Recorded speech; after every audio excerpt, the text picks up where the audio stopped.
I'd been very interested in what are called the ornamental designs, which are purely decorative designs for wallpapers and textiles and ceramics. And then I realised there's a whole subsection of designs which were registered under the Utility Designs Act of 1843. It was really a way of encouraging people who couldn't afford to pay £400 for a patent to copyright their designs.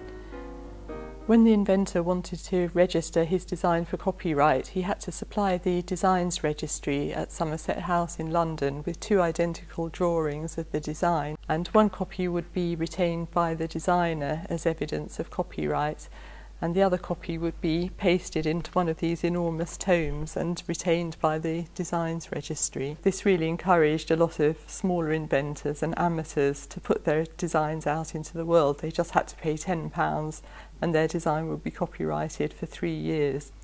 A lot of the designs seem completely bizarre until you know the social history behind them, although you have to wonder how many lives were saved by the anti-garroting cravat. In 1862, which is the year that this design was registered, an MP called Hugh Pilkington was the victim of a garroting robbery which caused an absolute panic, and people started to talk about ways of protecting themselves.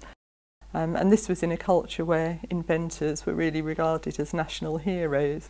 And there was very much a culture of, can-do and teaching yourself and being self-reliant, and a fascination with the way things worked. Whereas today you would expect inventions that came onto the market to have been made by professional engineers or designers, at this time people would just invent things associated with their own professions and try and get them onto the market. And so this poultry feeder was actually registered by Alexander Bolno, who was a cook, and it's to fatten up poultry basically.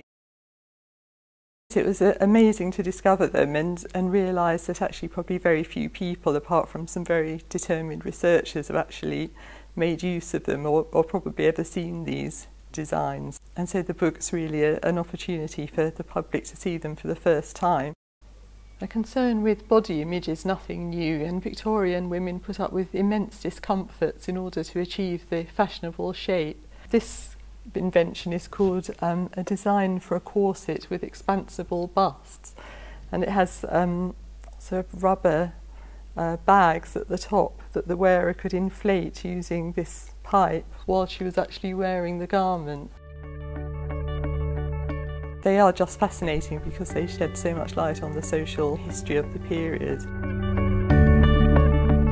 So hopefully people will enjoy looking at the book and seeing the world of Victorian inventions.